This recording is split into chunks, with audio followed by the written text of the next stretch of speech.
ಇವತ್ತು ರಾಜ್ಯದಲ್ಲಿ 135 ಸೀಟಕ್ಕೂ ಹೆಚ್ಚು ಕಾಂಗ್ರೆಸ್ ಪಕ್ಷ ಏನಾದರೂ ಇವತ್ತು ಗೆದ್ದಿದೆ ಅಂದರೆ ಅದು ಸನ್ಮಾನ್ಯ ಡಿ ಕೆ ಶಿವಕುಮಾರ್ ಅವರ ಒಂದು ನಿರಂತರ ಶ್ರಮ.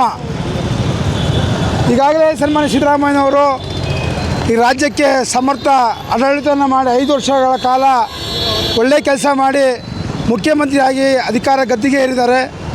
ಕಳೆದ ಬಾರಿ ಚುನಾವಣೆಯಲ್ಲೂ ಕೂಡ ಅವರು ನಿರಂತರ ಶ್ರಮದಿಂದ KPCC ಅಧ್ಯಕ್ಷರು ಮತ್ತು ಮಾಜಿ CM ಸಿದ್ದರಾಮಯ್ಯ ಮತ್ತು ಡಿ ಕೆ ಶಿವಕುಮಾರ್ ಅವರ ಒಂದು ಶ್ರಮದ ಫಲವಾಗಿ ಮತ್ತೆ ನಾವು ಅಧಿಕಾರಕ್ಕೆ ಬಂದಿವಿ. ಅಧಿಕಾರದ ಒಂದು 2.5 ವರ್ಷಗಳ ಕಾಲ ಸನ್ಮಾನ್ಯ ಸಿದ್ದರಾಮಯ್ಯನವರು ಪಂಚ ಗ್ಯಾರಂಟಿಗಳ ಮೂಲಕ ಈ ರಾಜ್ಯದ ಜನರ ಸೇವೆ ಮಾಡಿದ್ದಾರೆ, ಸಮರ್ಥವಾಗಿ ಆಡಳಿತ ಮಾಡಿದ್ದಾರೆ. ಕಾಲಿಗೆ ಚಕ್ರವನ್ನು ಕಟ್ಟಿಕೊಂಡು ಈ ರಾಜ್ಯವನ್ನು ಸುತ್ತಿದಂತಹ ಕರ್ನಾಟಕ ಕಾಂಗ್ರೆಸ್ಸಿಗ ಸನ್ಮಾನ್ಯ ಡಿ ಕೆ ಶಿವಕುಮಾರ್ ಅವರ ಒಂದು ಶ್ರಮನೂ ಕೂಡ ಭಾಳಷ್ಟಿದೆ.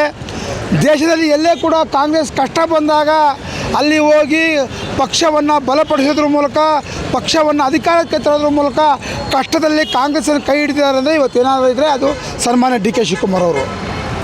ಈಗಾಗಲೇ ತಾವೆಲ್ಲ ನೋಡಿರ್ಬೋದು, 40 ವರ್ಷಗಳಿಂದ NSU ಯುವ ಕಾಂಗ್ರೆಸ್ಸನ್ನು ಕಟ್ಟಿ ಅಲ್ಲಿಂದಲೇ ಬಂದಂತಹ ಸನ್ಮಾನ್ಯ ಡಿ ಕೆ ಶಿವಕುಮಾರ್ ಅವರು ಮುಂದಿನ 2.5 ವರ್ಷಗಳ ಕಾಲ ಅವಧಿಯಲ್ಲಿ ಮತ್ತೆ ಅವರು ಈ ರಾಜ್ಯಕ್ಕೆ ಈಗಾಗಲೇ ಉಪಮುಖ್ಯಮಂತ್ರಿ ಆಗಿದ್ದಾರೆ, CM ಆಗಬೇಕು, ಮುಖ್ಯಮಂತ್ರಿ ಆಗಬೇಕು.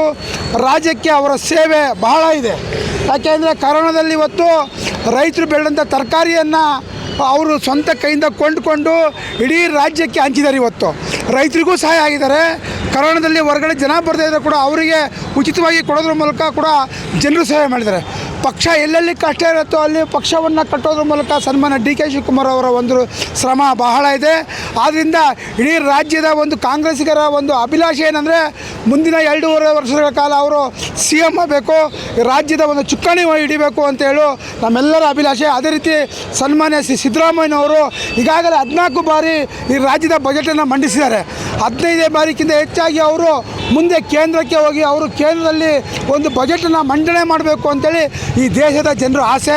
ಆದ್ದರಿಂದ ತಾವು ದಯಮಾಡಿ ಗೆದ್ದಿದ್ದೀರಾ, ಮುಂದೆ ಅಧಿಕಾರ ಮಾಡಿದ್ದೀರಾ, ತಾವೆಲ್ಲರೂ ಸೇರ್ಕೊಂಡು ಹೈಕಮಾಂಡ್ AICC ಮಲ್ಲಿಕಾರ್ಜುನ ಖರ್ಗೆ ಅವರು, ರಾಹುಲ್ ಗಾಂಧಿ, ಪ್ರಿಯಾಂಕ್ ಖರ್ಗೆ ಅವರು, ಸುರ್ಜೇವಾಲಾ ಅವರು, ವೇಣುಗೋಪಾಲ್ ಅವರು, ಸಿದ್ದರಾಮಯ್ಯ ನೀವೆಲ್ಲರೂ ಸೇರ್ಕೊಂಡು ಸನ್ಮಾನ್ಯ ಸಿದ್ದರಾಮಯ್ಯನವರ ನೀವೆಲ್ಲ ಒಟ್ಟಿಗೆ ಸೇರ್ಕೊಂಡು ಡಿ ಕೆ ಶಿವಕುಮಾರ್ ಅವರಿಗೆ ಮುಂದಿನ 2.5 ವರ್ಷದ ಅವಧಿಗೆ CM ಸ್ಥಾನವನ್ನು ಕೊಡಬೇಕು ಅಂತೇಳಿ ಈ ರಾಜ್ಯದ ಜನರ ಆಸೆಯನ್ನು ನಾವಿವತ್ತು ಈ ಶಿವಮೊಗ್ಗದಲ್ಲಿ ಪ್ಲೇ ಕಾರ್ಡ್ ಒಂದು ಹಿಡಿಯೋದ್ರ ಮೂಲಕ ಒತ್ತಾಯ ಮಾಡಿದ್ವಿ ಇವತ್ತು.